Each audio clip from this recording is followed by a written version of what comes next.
What would if you had a friend from another school and you were comparing notes on stuff like whatever, anything, and you were talking to each other about your schools and you wanted to tell your friend about problems at Highland Park, what would the issues be that you'd talk about? Yeah. I would say that like the lack of noticing from the community, from the specific people in the community that were responsible for, pushing for, advocating the book ban when that originally happened. Now the lack of observation from that group of people of,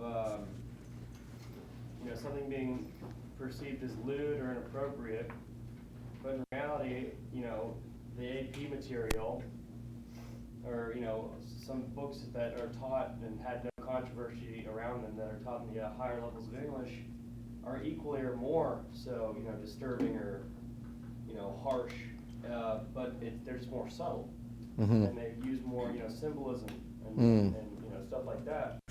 So it's really kind of like people making a big deal out of something they don't even really understand because they didn't even catch like all these other, things that contain the same subject material they were all upset about in the first place. Yeah. Okay. Well, that's a good point. Yeah. Also with that, like in English 4, just regular, we're going to read Oedipus Rex this year, and if anyone doesn't know what that's about, it kind of does stuff with his mother. But and that book wasn't challenged just because it's considered a classic book, but The Art of Racing in the Rain, which is newer, and I haven't read Oedipus Rex, but I assume much subtler than that was being challenged just because use of metaphor. Okay, so we've got 2 on the book challenges. Any other subjects? That only makes me sad because he was in my English class when that book was assigned for him to read, and apparently. What? I'm just saying you didn't read The Art of Racing in the Rain? No, I said I didn't read Oedipus Rex. Oh, okay. Oedipus Rex. All right. My bad. My apologies. So so we got 2 book challenge topics. What? Any other ideas? What's going on here anyway? I don't know about this school. What's going on? Like, for example, race relations. How are race relations here? Yeah. I'd say probably our biggest problem in Highland Park is a lack of worldwide viewing. Everyone's view here is so narrow, and they're so unexposed to actual real poverty and racial oppression and profiling. Because everyone here is the same, so we don't really understand what it's like to come to a football game here and hear a kid here say something negative about somebody for their race or for their income level. And we hear kids making jokes about things like that, and they're actually serious or making negative comments about somebody because the car their parents drive, and we don't see anything wrong with it. And I think that's probably the biggest problem here is that you go out in the real world and it's like a total culture shock. You meet people that aren't well off like we are. So the homogeneity and the affluence are actually a disadvantage in a sense, you think, because you're not exposed to difference or variety. Interesting. Okay. Yes. Kind of along with that, I think a real problem in our community is a lot of people taking things for granted. People don't really understand how lucky they are to have a really good public school district or to have such a safe community. A lot of people have really a lot of trouble grasping the fact that not most other communities have these kind of advantages, and I think it really makes it a little bit difficult for people deciding what people don't need to know because they are certain that what we need to know is within our own boundaries, when in often cases I feel that it really isn't within our own boundaries. So there's a kind of complacency that's induced by the comfort and the homogeneity, you think? Yeah. I feel like the nature of our school is very focused and very pressurized and extremely competitive, and I think that leads people to grow up being more focused on results rather than the journey and the steps toward getting those results, and sometimes at the expense of morals and ethics. You know the poem Ithaca by Cavafy? I'm not The- familiar. Oh, well, I wish I could recite it, but look it up. Ithaca is the name. Mhm. It's all about how it's the journey, not the destination, that's the most valuable. It's a beautiful poem. He's a modern Greek poet, very, very much worth reading. I always, when my kids graduated from high school, well, my mother read it to me, and so I read it to them as a kind of gift when they graduated from high school, because it's such it says exactly what you're saying, that enjoy the journey along the way, because Ithaca will disappoint you when you get there, but it's the trip itself and all of the things that you see on the way that really is the most are the most valuable. So that's a very interesting issue of values, isn't it? That's a pretty deep question. That comes not from the school so much, right? From the parents, you think? From the families? I mean, people carry all these around with them into the classes. Well, these are really interesting ideas. Any other subjects? Yes? Well, one thing is like the Highland Park has a big stereotype, and it's even like we call it the bubble because it's just so kind of closed off and has its own stereotype. And like we were saying, a lot of the families and the parents, that kind of thing, they like feed the stereotype. Like they're like, oh yeah, we're all rich, like we all drive Range Rovers and that kind of thing. Like people kind of feed it and like it, but it's kind of doing its harm. So the image is all, do you think the image is unfair, erroneous? The stereotype is wrong? A lot of stereotypes have little kernels of truth in them, but what's... I think it does have a little bit of truth in it, but it kind of bothers me how people like to kind of feed that. Like, oh, if we're the Highland Park stereotype, we're better than some of the other districts, that kind of thing. Mm-hmm. It feels kind of like it, so it's kind of Mm. strange. Mm. Yeah. Also, a lot of people here aren't able to formulate their own opinions, I feel like, and a lot of their opinions are based on what their parents tell them. And so I think that kind of leads to a lot of ignorance in our school. Do you think that's unusual here? I mean, my experience has been talking to high school students who are juniors or seniors that many of them are at a wonderful juncture of life in a way, because they're carrying their parents' opinions, but they're forming their own at the same time. So there are these interesting cross currents of attitude in many cases. That's one reason that I have spent time, when I'm writing about the Israeli-Palestinian conflict, going to Israeli Jewish schools and West Bank Palestinian schools and sitting down with groups of high school seniors on each side to talk to them or ask them questions about how they look at the conflict, the history, and so forth, because they do reflect this kind of mixture of attitudes. So do you think that's unusual for Highland Park, or do you think it's typical, that the people don't, kind of carry around their own parents' own opinions? You think I it's... think that's typical, but I just feel like here a lot of it, like it's very highly prevalent.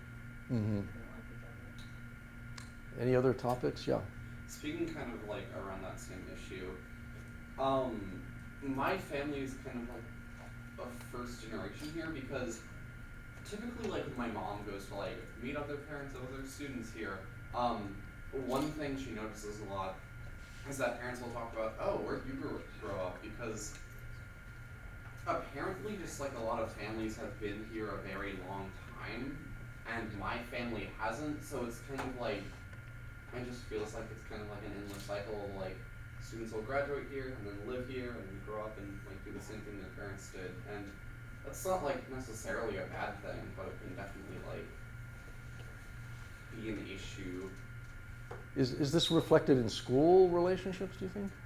In other words, do students who have recently come or whose families recently come, is there a relationship that's different with students who've grown up here or been here for a long time? Yeah, I definitely say so. Like, it would like take them time to adjust, I guess, because it is like, from what I understand, a lot different from other school districts. So you feel that some students look down on you because you're relatively new here? No, not really. Like, I've been going here all my life. It's just like my family really only moved here. Like, my parents moved here. We didn't have like family already living here. Mm-hmm.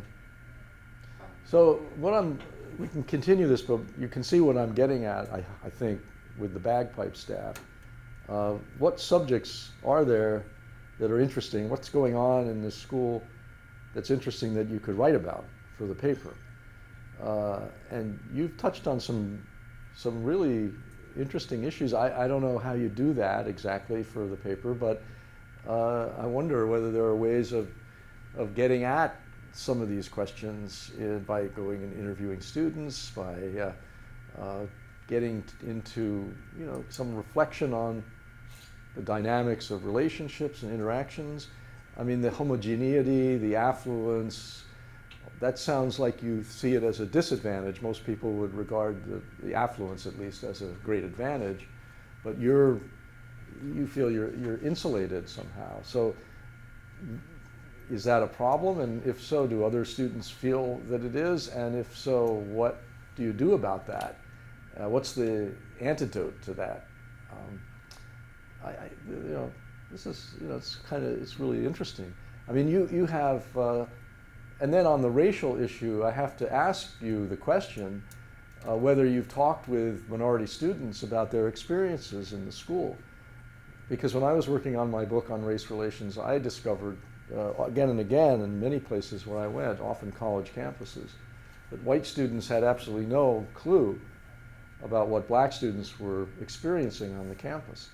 I was doing just black-white interactions and stereotypes. I wasn't looking at the other boundaries that we have in the United States, Asians, Latinos, and so forth.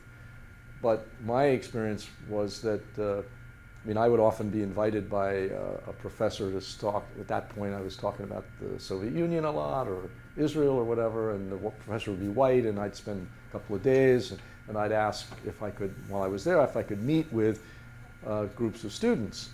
So I would meet with white students, I'd meet with black students, separately usually, sometimes in a mixed group, but usually separately because people talked a little more honestly when they were not in mixed groups.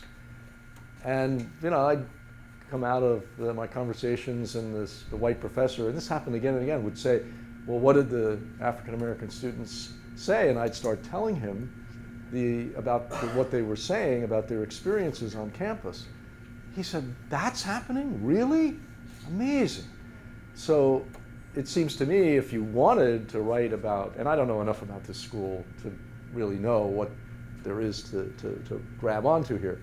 If you wanted to write about the homogeneity problem, then a companion to that problem is the issue of minority students who are here and would be really interesting to hear what their experience is. Maybe it's fine. Maybe they feel marginalized. Maybe the comments that you cite are heard by some of these students. Maybe teachers make comments that are inadvertent but are hurtful. I mean, there's one thing that African American students told me often was their experience in class, and this is mostly at the college level, of a professor looking at an African American student and saying, well, what do blacks think about that? As if the African American student were somehow representative. Well, that never happens with white students. You don't hear a professor say, well, tell me, what do white students think about that? So that kind of thing, that's a dynamic that tends to marginalize people, make them feel that they're not part of the whole. They're there, but they're kind of there as invited guests, not as participants, full participants in the whole situation. Anyway, these are any other ideas that I want to ask you something because I didn't get a chance to read it. The interview with the new superintendent that ran in the paper. Did you ask the question about book challenges to the new superintendent? No. Wasn't that kind of an obvious question to ask? I would think that, somebody coming in the wake of this would be, first of all, I'm sure he's thought about it. I'm sure. I can't imagine he hasn't.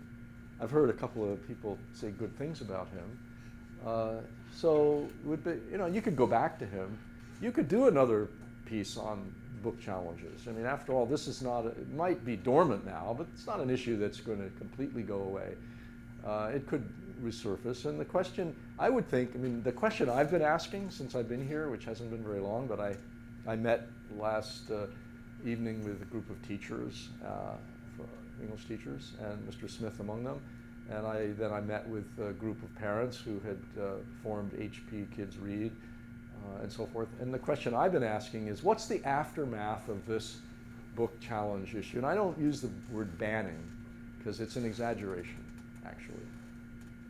Yes?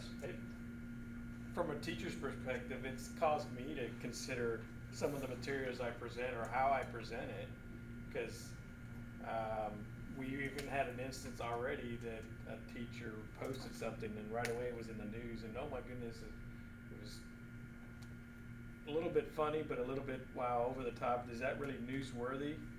Is what I was saying, since I deal with the media. But it's caused me to consider how I present the material to my students. To avoid controversy, you mean? Yeah, a little bit like that. It's like, okay, is this going to get me fired? Wow. Well, this is what's called, soft censorship. Kind of the hidden negative impact of a situation in which the books were all returned to the curriculum, right? So the pro-book people, if you want to call them that, won, in quotation marks. But then there was this aftermath. I was told last night by the vice principal that 6 of 18 English teachers left last year, and the assessment was that most of them left in part because of the onerous vetting process for books that they had to choose to get them into the curriculum. I think there's a piece there. If I were a local reporter for the Dallas Morning News who was covering education, this is the story I would write.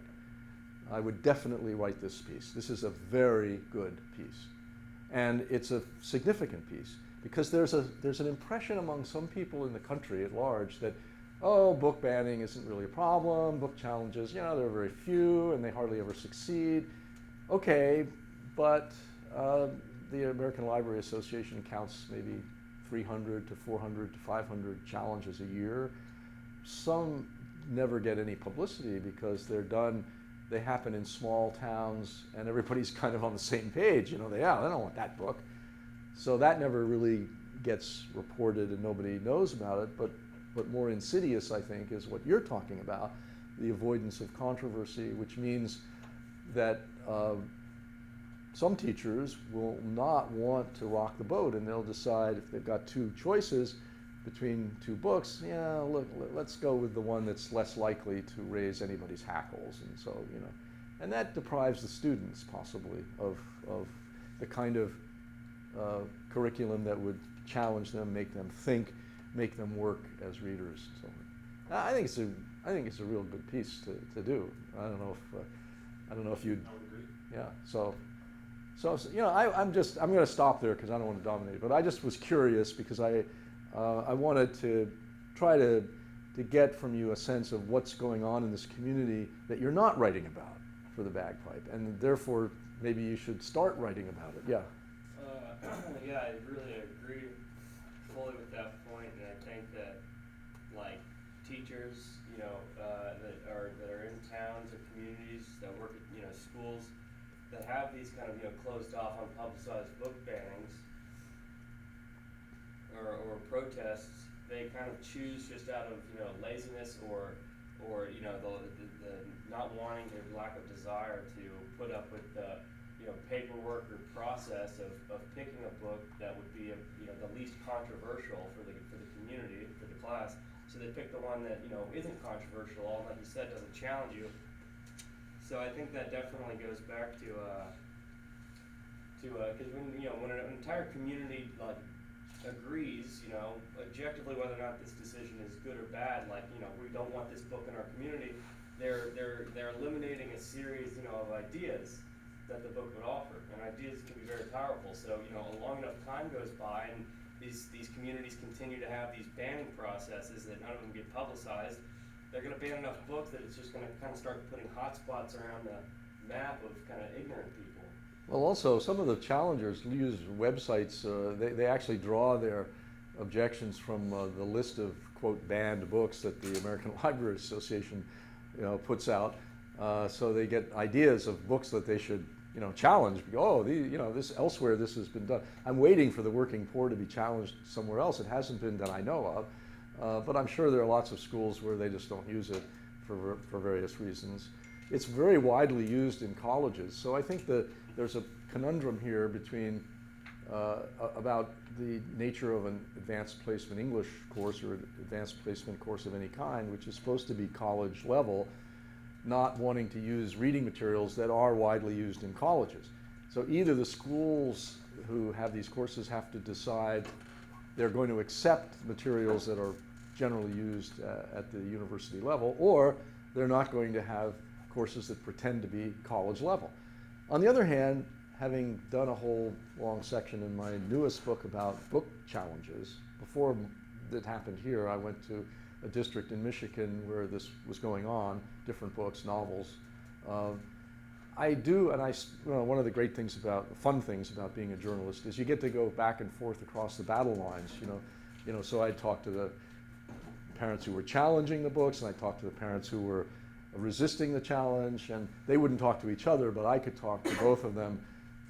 And so I understand, I think, at a certain level, the concerns of parents whose children are reading material that has sexual issues in it, profanity. Profanity is kind of silly. I mean, the books that have profanity are less profane than the conversation in the halls here, I'm sure, or in the locker rooms. But anyway, there's a lot of parents are very concerned about the exposure of their kids to the vulgarity of the internet that everybody can get. You've all got your cell phones, so you're in contact with the world. But the one issue that doesn't seem to generate opposition is the portrayal of violence, where I don't know of examples, there may be some here and there, of parents trying to get books removed from libraries or from courses because they depict violence. It's very interesting, because as a parent, I mean, my kids are all grown, but I would be more concerned about that, I think, than just anything else. Not that I would want books banned, but that if I were raising kids now in an internet age, a digital age, I'd be very, very concerned about video games and other sort of visual depictions of violence, because I think they do have a really detrimental effect on kids. So, but parents, I don't know, they don't, maybe they've just kind of thrown up their hands and they've given up on it. But anyway, so do you have any questions for me about anything? There's one of the creative writing questions that. There was a question right here, actually. Oh, I'm sorry. Yeah. Go for it. The difference between a good writer and a great writer. Oh my gosh. Well, look, I mean, I can answer that as a reader, and so can you, because you're a reader. So here's what I look for as a reader. I look for, both in fiction and nonfiction, clarity of thought. And when you're a writer, and you may have had this experience, sometimes you can be sitting at the computer and looking at a blank screen and start to write and realize you don't know what you think or want to say. And I think this is probably true. I'm not a fiction writer, but I think this may be true for fiction writers as well. That is, the character hasn't come to fruition in your own mind yet. The story is blurry. You don't really know how to put things. I'm just now in the process of writing a piece. The Times op-ed page asked me for a piece on Russia and Syria. And I started writing it, and then I realized, I honestly haven't gotten to the point where I know what to think. I'd much rather just write an analysis, but I have to write it. If it's going to be an opinion piece, I have to have an opinion. And I have a lot of conflicting opinions, and I don't really have a clear idea, and I probably won't until I finish writing it. Because for me, sometimes I don't know what I think until I've written it. So clarity of thought is one idea, one of the ingredients. The other is the rhythm of the language, the tempo of the sentences, the way the words are put together. I mentioned earlier that in the earlier session I had with students, you were there, right? Yeah. That I read aloud to myself what I've written very often, because I got the idea actually from an English professor in college. You'd give him a short story and he'd read it aloud to you.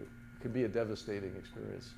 And for me at least, and not for everyone, the ear is better than the eye at catching problems, repeated words, a sentence that doesn't have quite the right tempo or rhythm, because whatever writing you do, you want it to flow, and you want the mechanics to be invisible. It's like a good stage play. You don't see, all the backstage stuff that's going on. You just see you just see what's presented. And I think a good piece of writing, whether fiction or nonfiction, is that way. The mechanics are there, but they're not visible. It can be poetic. It can use words. It must use words very precisely and carefully. If you come across a word that's out of tune or quite a little off target, it's going to stop you as a reader.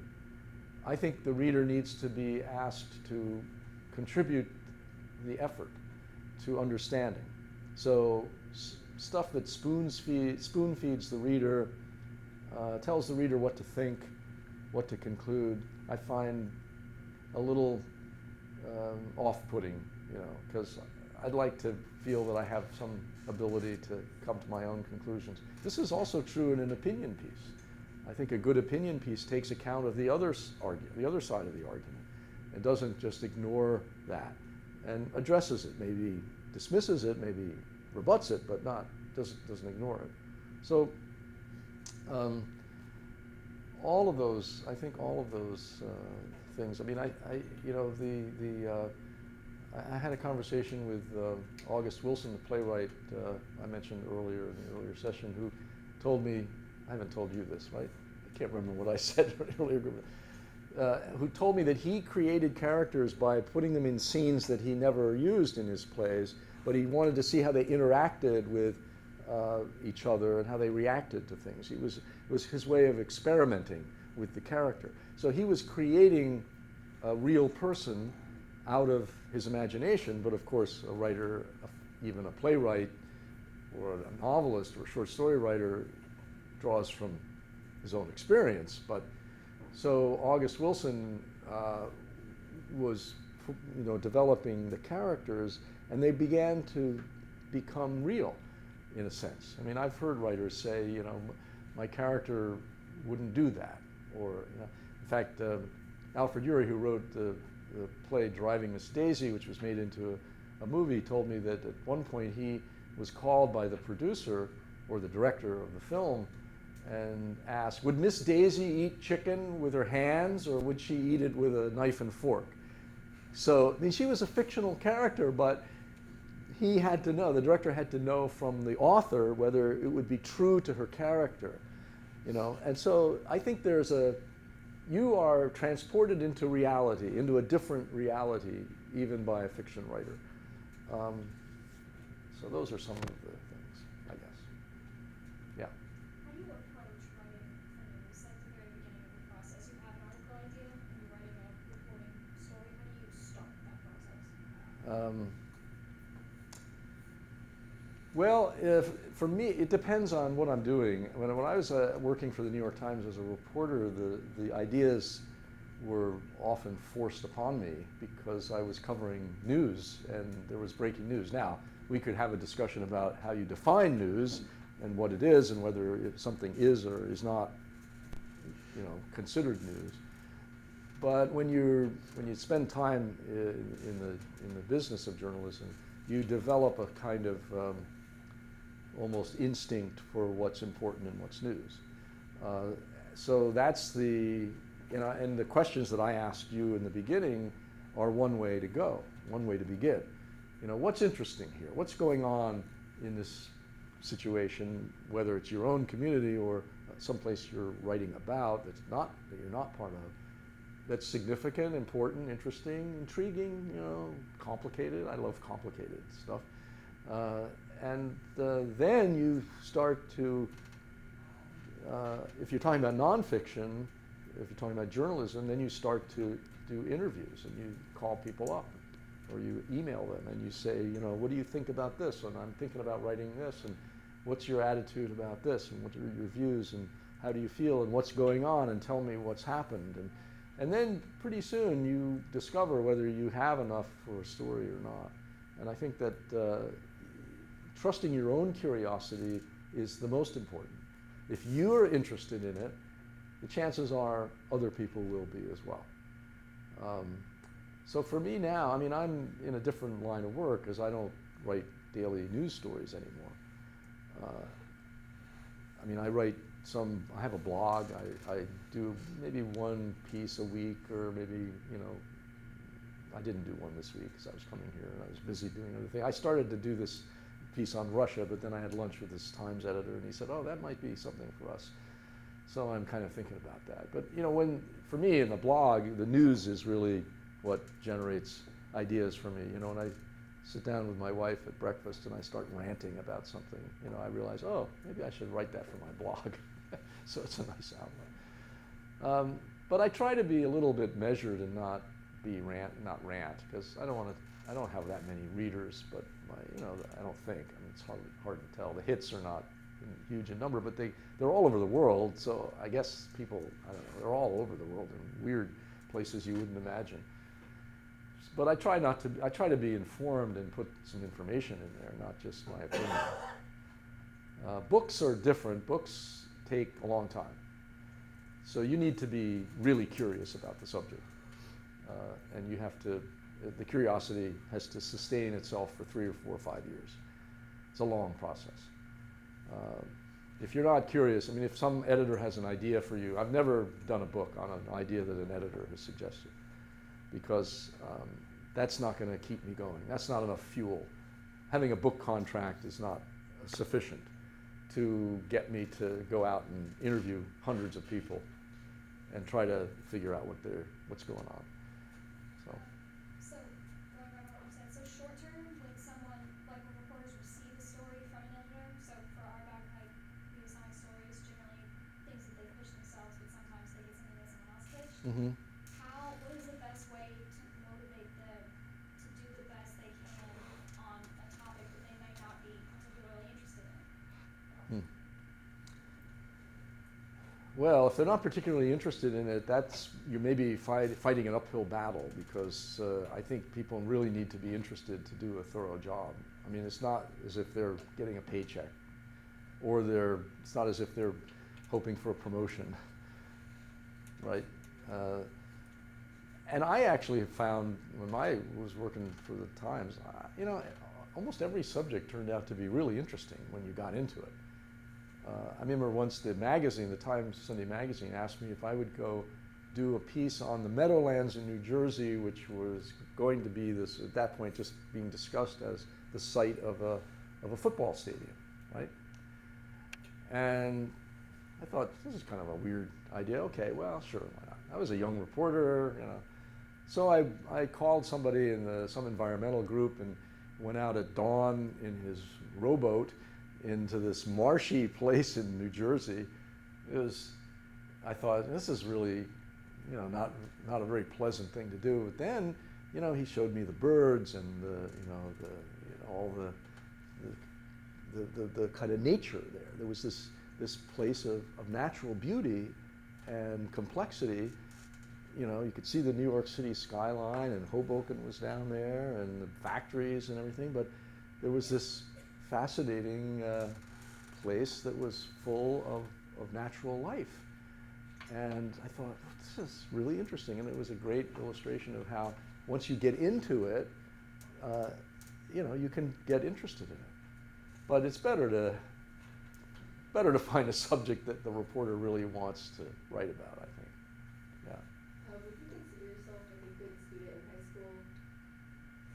Like, were you like a great student in high school? No, I did okay. I mean, I did okay. I wasn't, I didn't get straight A's or anything, you know. I mean, I didn't love school. I liked the writing papers stuff, part of it. I didn't love school. But my mother was an English teacher in my high school, so I couldn't really get away with much. I mean, I worked hard because I had to work hard. It wasn't easy for me. College was the same way. But I got, in my junior year, I decided I really wanted to go to Dartmouth. And I wanted so badly to go to Dartmouth that I understood that I really had to work hard and get decent grades. You know, my college boards were okay. I don't know how the scoring is now, but 800 was the top. I got in the, I think, low 600s in English and, well, maybe about the same in math, maybe upper 500s. You know. And in college, I had to work very hard, too. It was not easy for me. My grades were okay, but not terrific. It was before grade inflation. I mean, people didn't sort of start with A's. So. I think we have time for one more question. Yes. How dark is too dark for an article? How dark is too dark for an article? I think it depends on the publication. You're talking about the bagpipe? Yeah. I think school newspapers tend to be perhaps more restrictive than most. I mean, you'd have to give me an example for me to react, but I think if you're writing about deep problems, then there are ways to do it that take it out of.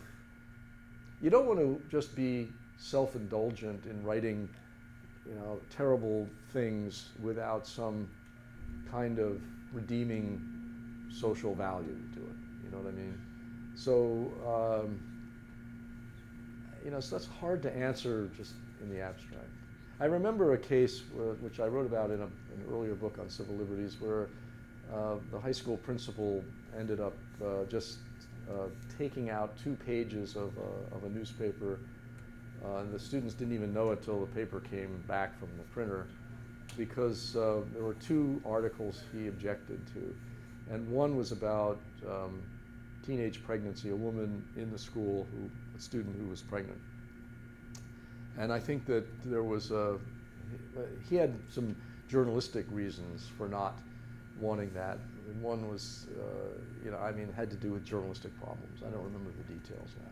But as long as you adhere to the journalistic standards of accuracy and also fairness, which means giving the other side the opportunity to rebut what you have written, it doesn't seem to me that you should be restricted, as long as the subject has some broader significance than just a particular profile of a particular person. I mean, if it represents a larger problem, then that gives it legitimacy, and you could probably, I don't know if you can get away with it, but from my point of view as a reader, I would say you could get away with a dark story if it represented some social phenomenon that is a true issue and true problem.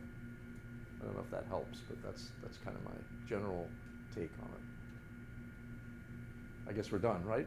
Unfortunately, Okay. I'd like to just hang out all day and talk, but you guys do have to go to class. So thank you very much for spending Okay. some time with us. Thank you. White Bradford, give me just a second.